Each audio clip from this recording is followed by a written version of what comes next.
자, 오늘은 이 말씀 통해서 받은 은혜를 계속 간직하려면 이란 제목으로 은혜를 나누겠습니다. 받은 은혜를 계속 간직하려면. 지난 6월 30일부터 7월 2일까지 안산시 소재 엔케렘 수양관에서 진행된 청년부 수련회에 40명의 청년들이 참석하여 큰 은혜를 받고 돌아왔습니다. 출발하는 당일 얼마나 비가 내리던지 제가 기도를 하고 출발을 했는데 비가 너무 내리는 거예요. 그래서 염려가 되고 걱정이 되었습니다. 하나님의 전적인 은혜 가운데 하나님께서 은혜 주사 프로그램을 진행하는데 아무런 어려움이 없다라는 이야기를 제가 전해 듣고 얼마나 감사했는지 몰라요. 특히 직장인들의 경우 휴가를 내기도 했고 그럴 형편이 되지 못하는 지체들의 경우에는 밤 집회라도 꼭 참석하고자 마음을 모아주어서 담임 목사로서 얼마나 감사했는지 모릅니다. 더욱이 다른 때보다도 7월 1일에 있었던 금요성령 집회 시간에는 많은 청년들이 이제 다 갔기 때문에 많은 장년들이 이 본당에 나와서 청년들이 은혜 받을 수 있도록 해달라고 매달려서 기도했습니다. 너무나 여러분 감동이었어요. 여러분들은 그 현장에 없었지만 우리의 할머니 뻘 되는 어른들까지 다 나와서 또 할아버지 뻘 되는 그분들까지 다 나와서 많은 분들이 다른 때보다도 더 나와서 이번에 우리 청년들이 하나님을 만나고 은혜 받고 돌아오면 좋겠다라는 기도와 간구를 열심히 드렸습니다. 이처럼 7월과 8월만 되면 대부분의 교회의 다음 세대와 청년들은 교회 안팎에서 짧은 일정이지만 수련회를 가집니다. 바로 분주함을 잠시 내려놓고 하나님을 인격적으로 만나 은혜를 받기 위함이죠. 은혜 받기 위해서 우리가 수련회를 갔습니다. 하지만 수련회에 참여하기까지가 참 힘이 드는 것 같아요. 참석하면요 은혜 받아요. 영적인 도움을 받습니다. 근데 참석하기까지가 참 힘들다라는 거예요. 물론 여러 다양한 이유가 있겠지만 특별한 이유가 있다면 수련회를 통해서 하나님으로부터 정말 많은 은혜를 그동안 받아왔었기에 받은 은혜가 자신의 삶 속에서 그런데 지속되지 못하다 보니 막상 이번 수련회를 가도 무슨 소용이 있냐? 또 돌아갈 거 아니냐? 예전처럼 은혜 받으면 그것이 지속되면 좋은데 이게 잘 안 되다 보니까 이번에 수련회 가는 거 또 시간 낭비 아니냐? 이런 식으로 생각하는 청년들이 다수 있습니다. 실제로 제가 청년부 지도 목사로 모 교회에서 사역을 할 때 그 교회는 청년들이 많이 출석하는 교회로 이미 소문난 교회였어요. 그러다 보니 청년부도 1진, 2진, 3진으로 나뉘어서 연령대에 따라서 구분이 되었습니다. 저는 당시 2진 지도 목사였습니다. 2진을 담당하는 지도 목사였어요. 당시 담임 목사님이 설교를 하셨기 때문에 주일 예배는 모든 진이 모여서 함께 예배를 드렸지만 예배 이후에 각 진별로 흩어져서 모임을 갖고 소그룹을 했기 때문에 각 진끼리 선의의 경쟁, 알게 모르게 선의의 경쟁이 되었습니다. 그리했기에 여름철에 있는 연합 수련회를 앞두고 약 한 달 동안은 아직 수련회 참석을 결정하지 못한 청년들을 신방하느라 그 지체들을 신방해서 설득하느라 제가 많은 시간을 보냈던 것만 같아요. 그때 제가 청년들을 신방하면서 왜 청년들이 수련회에 참여하지 아니려 하는지 다양한 이유를 듣게 되었는데요. 그 이유는 지금 생각해 봐도 그때나 지금이나 거의 동일합니다. 대부분이 비슷해요. 당시 청년들은요 이런 이유를 대면서 수련회 참석하기가 어렵다라는 이야기를 이렇게 이야기를 했거든요. 바로 무엇이냐면 알바 때문에 가기가 힘들다. 지금 알바를 시작했는데 이거 중간에 그만둘 수 없다. 또 학업이 있다. 공부해야 된다. 직장에서 놔두질 않는다. 또 관계 문제에 어려움이 있어서 나 가기 싫다. 이런 문제들로 인해서 청년부 수련회에 가지 않겠다라는 청년들이 많았습니다. 그런데 상당수 청년들의 경우 또 어떤 이유를 댔냐면 수련회 때 받은 은혜가 지속되지 못하다 보니까 이번에도 괜한 시간 낭비가 될 것 같다라는 이유를 대면서 가지 않겠다라는 거예요. 그러다 보니 수련회를 가면 은혜를 받고 여러 다양한 영적 유익을 얻지만 그 받았던 은혜가 지속되지 못하고 금방 식어지다 보니 다음번 수련회를 앞두고 또 수련회를 가야 할지 고민을 하게 되는 것이죠. 자, 그렇다면 여러분들은 이번 수련회를 통해서 하나님으로부터 어떤 은혜를 받았습니까? 여러분 어떤 은혜를 받으셨어요? 하나님으로부터 큰 은혜를 받았다는 이야기를 제가 전에 들었거든요.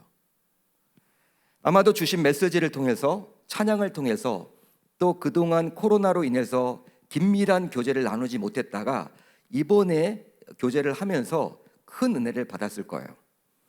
물론 저녁 집회 시 선포된 말씀을 붙잡고 충분히 회개하며 기도하는 시간을 통해서도 은혜를 받았을 것입니다.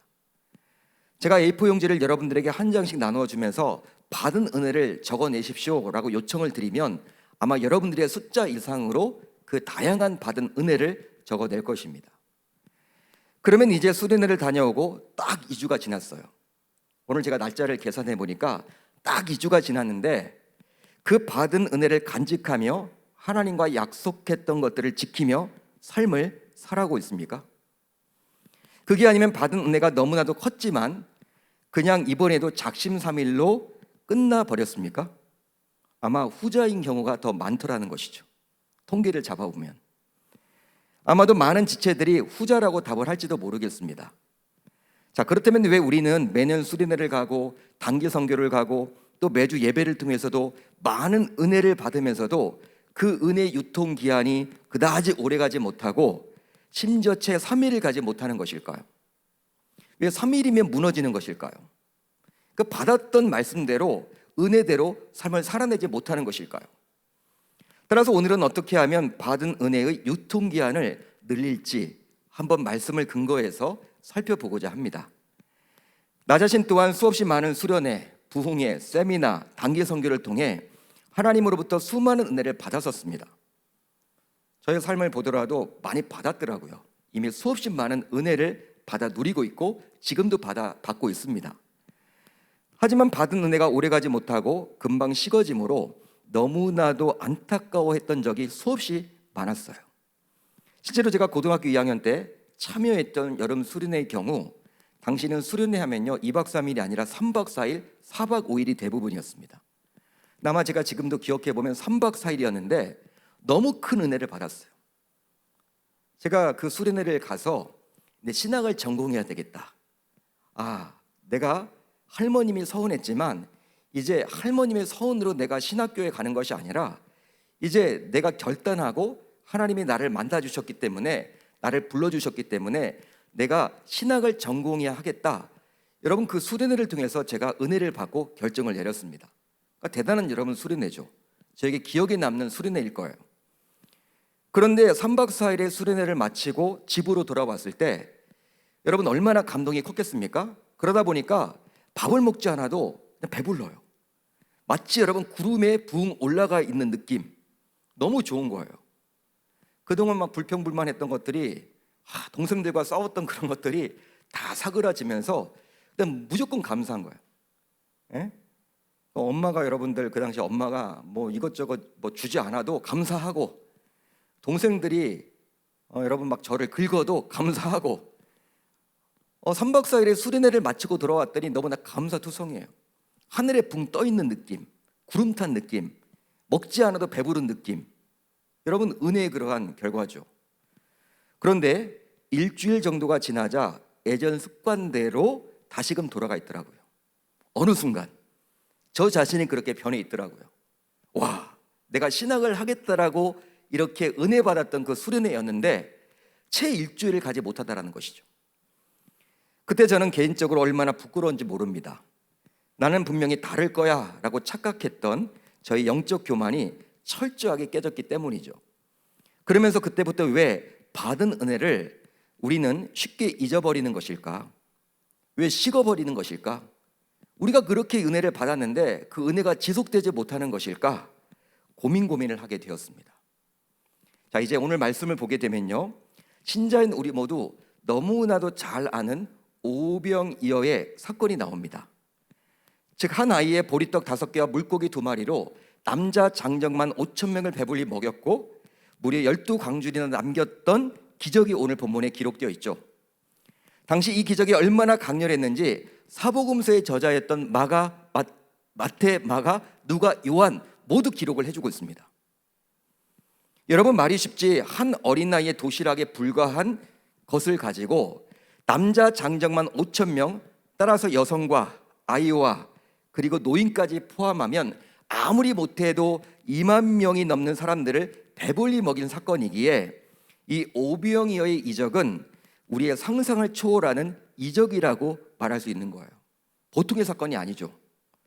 그러기에 사복음서 저자 모두 이 사건을 나름 기록할 수밖에 없었습니다. 실제로 사복음서 저자가 모두 기록해주고 있는 사건은 무엇이 있냐면 예수의 십자가의 죽음, 예수님께서 십자가에 달려 죽는 것, 얼마나 중요합니까? 다 기록하고 있습니다. 또 부활 사건, 예수님께서 3일 만에 부활하셨다, 다 기록합니다.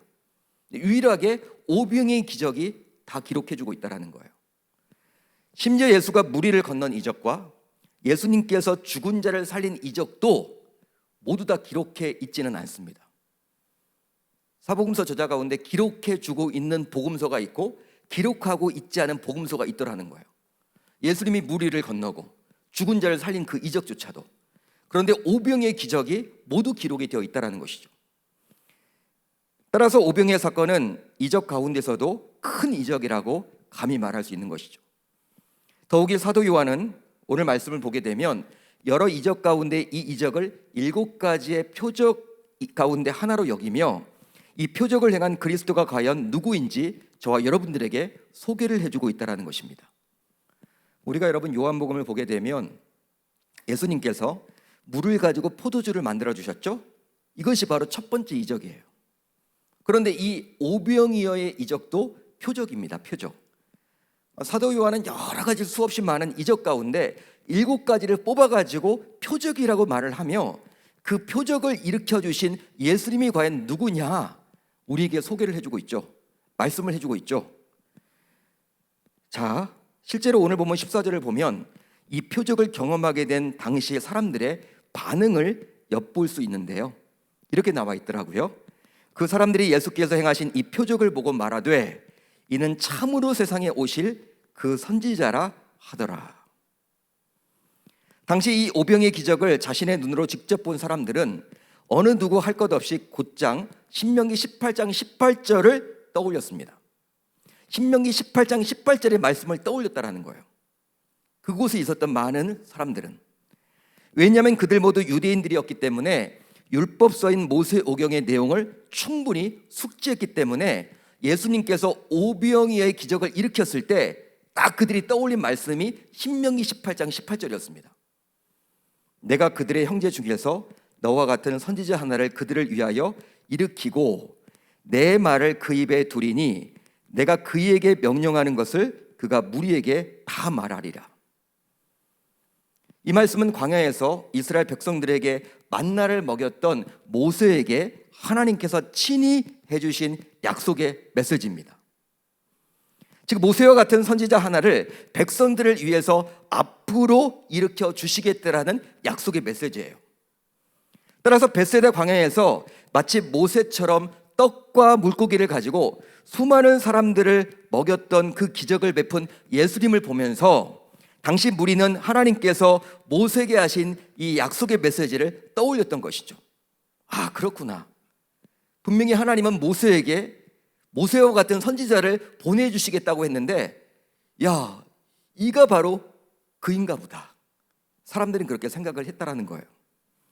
그러게 무리는 하나님께서 자신들에게 주시겠다고 약속한 선지자, 즉 메시아가 바로 이 예수라고 여겼습니다. 실제 무리의 이런 반응은 자신들의 입장에서는 자연스러운 것이라고 볼 수 있겠죠. 이미 예수님도 5장 46절에서 다음과 같이 말씀하셨기 때문에 무리들의 입장에서는요, 예수를 바라보면서 야, 선지자구나, 메시아구나 그렇게 여길 수밖에 없었을 거란 말이에요. 예수님은 어떤 말씀을 하셨습니까? 5장 46절에서 이전 말씀을 하셨죠. 모세를 믿었더라면 또 나를 믿었으리니 이는 그가 내게 대하여 기록하였음이라. 예수님의 말씀이에요. 이처럼 당시 무리는 오병의 기적을 베푼 예수님을 통해서 지금까지 경험하지 못한 커다란 은혜를 맛보았으며 예수님이 누구인지 알게 되었습니다. 하지만 이 은혜를 맛보았던 무리는 이제 다음과 같이 행동을 하게 되는데요. 자, 오늘 보면 15절을 볼까요? 이렇게 기록이 되어 있습니다. 그러므로 예수께서 그들이 와서 자기를 억지로 붙들어 임금으로 삼으려는 줄 아시고 다시 혼자 산으로 떠나가시니라. 자, 이 말씀을 따르면 무리는 자신들에게 은혜를 베풀었던 예수님께 와서 그를 억지로 붙들어서 자신들의 왕으로 삼으려 했습니다. 예수님을 억지로 붙들어서 못 가게 막아서 자신들의 임금으로 삼으려 했다라는 거예요. 아마도 이 구절을 온전히 이해하려면 떡과 물고기를 받아서 먹던 당시의 분위기를 몰라서는 아니 되겠죠. 당시 식사하는 모습은 흡사 왁자지껄했을 것입니다. 축제였겠죠. 야, 이건 뭔 기적이야? 대단하다.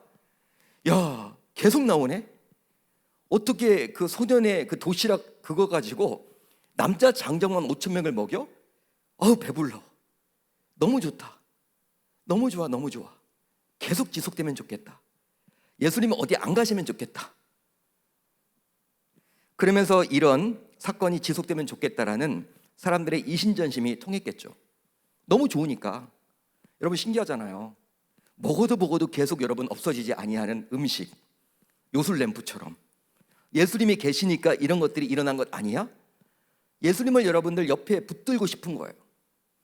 따라서 무력을 쓰더라도 예수님을 자신들의 임금으로 삼으려 했던 것이죠. 자, 그렇다면 무리가 예수님을 자신들의 임금으로 삼으려 했던 이유는 과연 무엇 때문일까요?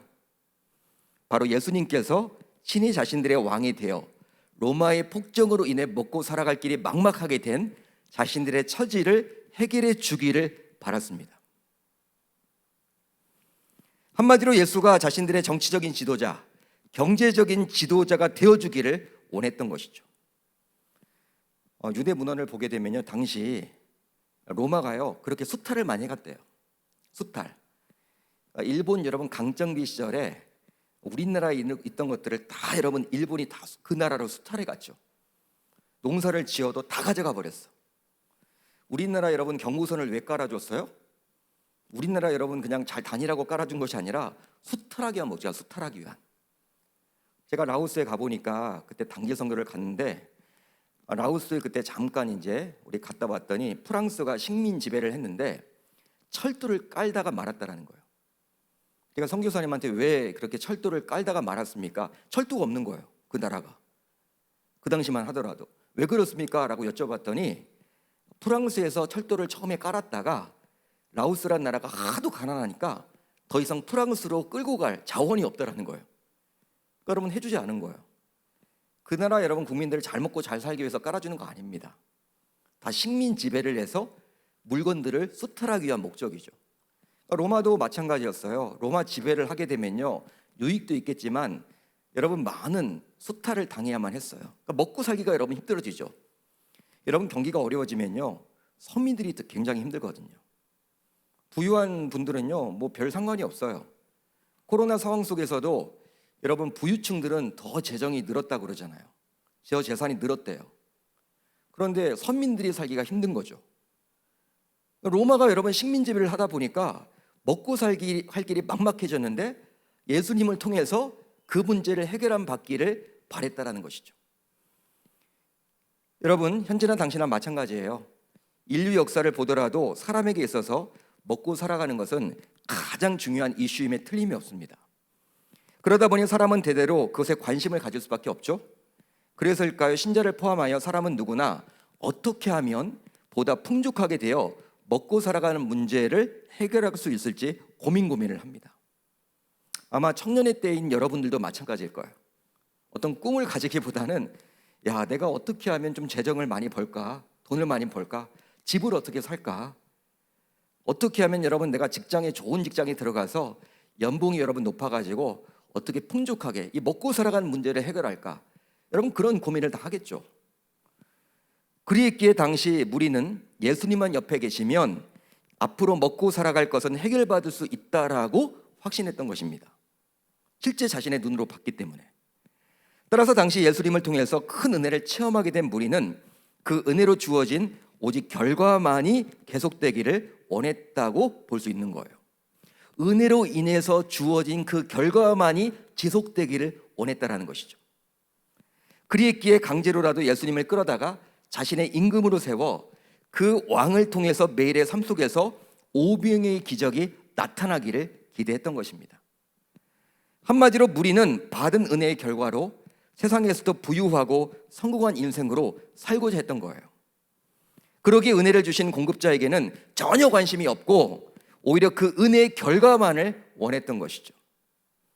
여러분, 저는 커다란 은혜를 체험한 이후 무리가 보였던 반응을 묵상하면서 출애굽기 32장의 사건이 떠올랐습니다. 오늘 이 말씀을 보면서 출애굽기 32장의 말씀이 떠올랐어요. 다른 복음서에 나오는 병행 구절을 보아도 당시 무리가 있던 곳은 바로 어디였느냐? 빈들, 즉 광야였고 산이었습니다. 그런데 출애굽 이후 백성들은 광야 특별히 시내산에서 엄청난 일을 저질렀죠. 엄청난 일을 저질렀습니다. 어떤 일을 저질렀습니까? 바로 모세가 시내산에 올라간 이후 내려오지 않자 이스라엘 백성들은 황금 송아지를 만들어서 그것을 숭배하고 그것에 예배를 드렸습니다. 더욱이 그들은 황금 송아지를 가리켜서 우리를 애굽 땅에서 인도하여 낸 우리 신이라고 호칭하기까지 했어요. 여러분 놀랍지 않습니까? 황금 송아지를 가지고 그게 하나님이라고 지금 이야기하고 있는 거예요. 여러분, 그들이 이런 황금 송아지를 만들어서 이렇게 섬겼던 이유는 바로 자신들의 뜻대로 움직이는 하나님이 필요했기 때문이죠.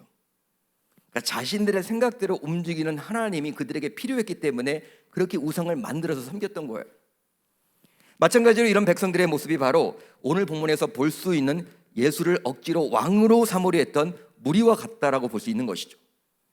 왜냐하면 억지로 세워진 왕은 무리가 원하는 것을 해주어야만 하는 우상일 뿐 그들에게 명령하고 순종을 요구하는 진정한 왕이 될 수는 없기 때문입니다. 사람들이 세우는 왕이잖아요. 하나님이 세워주는 왕이 아니라 자신들이 세우게 되면요, 자신들이 뜻한 바를 그 왕은 해줘야만 하는 거예요. 자, 그렇다면 커다란 은혜를 체험했지만 무리처럼 그 은혜로 주어진 결과만을 원하게 된다면 이제 결국 어떻게 될까요? 여러분 잘 들어보십시오. 커다란 은혜를 체험했어요. 그렇지만 무리처럼 그 은혜로 주어진 결과만을 원하게 되면 결국 어떻게 될까요? 바로 받은 은혜를 계속 간직하지 못하고 또 다른 위기를 만났을 때 두려움에 떨며 여전히 고난 가운데서 살아가야만 하는 것입니다. 오늘 말씀인 오병의 기적 다음에는 제자들이 갈릴리 바다에서 강풍을 만나 오도 가도 못하는 위기에 놓인 장면을 볼 수 있는데요. 제자들 역시 무리와 마찬가지로 예수님으로부터 놀라운 오병의 기적을 체험했음에도 불구하고 즉 커다란 은혜를 받게 되었지만 무리와 마찬가지로 예수님께서 자신들의 현실적인 문제를 해결할 지도자 정도로 여겼었죠. 여러분 제자들이나 무리나 별 상관이 없어. 똑같아. 예수님이 어떠한 분인지 예수님이 왜 이런 오병의 기적을 베풀어 주셨는지를 이해하지 못했다라는 거예요. 따라서 당시 예수님께서 이 땅에 오신 정확한 의도를 무리와 제자들 모두 알지 못했던 것입니다. 그러기에 제자들 역시 무리처럼 예수님을 통해서 자신들의 당면한 문제만을 해결받고자 한 것뿐이죠. 그래서였을까요? 그런 커다란 은혜를 체험했음에도 불구하고 제자들 역시 또 다른 위기인 풍랑 속에서 여전히 불안과 공포 속에서 두려움에 떨며 고난을 경험해야만 했던 것입니다. 마가요한에 따르면 당시 제자들은 사경, 즉 새벽 3시부터 6시경 갈릴리 바다 가운데서 벗어나지 못하고 폭풍과 사투를 벌였다라고 나와 있어요. 마가는 그렇게 증언을 해줍니다. 폭풍과 사투를 벌였던 거예요. 더욱이 좀 전 광야에서는 예수님께서 제자들과 함께 했지만 이번 바다에서는 예수님이 계시지도 않았습니다. 여러분, 제자들은 이미 오병의 기적이라는 놀라운 은혜를 몸소 체험했죠? 체험했습니다. 제자들은 그 현장에 있었습니다. 그것도 오래전에 경험한 것이 아니라 단지 몇 시간 전에 체험을 했습니다. 커다란 은혜를 체험했죠. 그런데 그런 받았던 은혜가 몇 시간 후에 겪게 된 위기 속에서는 전혀 도움이 되지 못하고 있죠. 그 이유는 제자들 역시 무리와 마찬가지로 받은 은혜로 주어지게 된 결과만이 계속되기를 원했기 때문이에요. 여러분, 받았던 은혜로 주어진 그 결과만이 계속되기를 원했기 때문이에요. 자, 그렇다면 받은 은혜를 계속 간직해서 또 다른 위기에서도 그 받은 은혜로 승리하려면 이제 신자인 우리는 어떻게 하면 좋을까요? 이 부분이 중요하겠죠. 바로 은혜를 통해 주어진 결과보다 은혜를 주신 공급자인 하나님께 계속해서 집중해야만 합니다. 우리는 보통 은혜를 받았으면요, 그 은혜의 결과만에 집중을 해요. 그렇지만 우리는 놓치기 쉬운 것이 바로 무엇이냐면, 은혜를 주신 분이 누구예요? 하나님이시죠. 근데 하나님을 놓칠 때가 너무 많다는 거예요. 오늘 본문 15절을 보시면, 무리가 무력으로 예수님을 자신의 왕으로 삼으려 하자 예수님은 그 자리를 피하여 산으로 홀로 들어가셨습니다. 산에 왜 가셨을까요? 마가 요한에 따르면 예수님께서는 산에 올라간 이유를 기도하기 위함이라고 기록을 해주고 있어요. 산에 왜 갔냐? 기도하기 위해서. 여러분, 보통 우리는 어떤 문제가 생겼을 때 기도한다고 알고 있습니다. 그런데 오늘 말씀을 보게 되면 예수님은 무리를 피해서 산에 올라가서 홀로 기도하고 있죠. 그것도 언제나 함께 다녔던 제자들을 떠나서 홀로 기도하고 있습니다. 항상 예수님은 제자들과 함께 했는데 이 시간만큼은 홀로 기도하고 있다는 거예요. 이런 예수님의 모습은 바로 신자인 우리에게 교훈을 주고자 함인데요, 그 교훈은 바로 무엇입니까? 바로 은혜를 경험한 이후 그 은혜가 자신의 삶에서 오랫동안 계속되기를 원한다면 신자인 우리는 그 은혜를 주신 하나님께 끊임없이 기도해야 함을 저와 여러분들에게 보여주고자 함이에요. 그렇게 함으로 은혜의 결과가 아니라 은혜의 원천인 하나님께 집중하라고 우리에게 하나님은 말씀해주고 계십니다. 그렇습니다. 정말 얼마 전 놀라운 기적을 통해 풍성한 하나님의 은혜를 경험했지만 은혜의 결과만을 추구했던 제자들 역시 풍랑 속에서 세상 불신자들과 별반 다를 바 없는 모습을 보이므로 신자인 우리가 아무리 놀라운 은혜를 체험했더라도 그 은혜를 주신 하나님께 집중하지 못한다면 결과적으로 어떻게 됩니까? 받은 은혜를 계속 간직할 수 없음을 우리 모두는 기억해야만 하는 것입니다. 이제 말씀을 정리하겠습니다. 자, 그렇다면 이번 수련회를 통해서 은혜를 받았던 여러분들은 현재 어떻습니까? 다 은혜 받으셨다며요. 은혜 받으셨잖아요, 여러분. 여러분 어떻습니까? 받은 은혜를 계속 간직하고자 예수님처럼 기도의 자리에 나오고 계십니까? 본 교회에서 기도할 수 있는 새벽 기도회, 또 금요 성령 집회에 나오고 계십니까? 청년이라는 특수성을 이해해 달라고요? 아, 목사님 저는 이해를 해주세요. 청년인데 청년이 그런 스타일이 있습니다.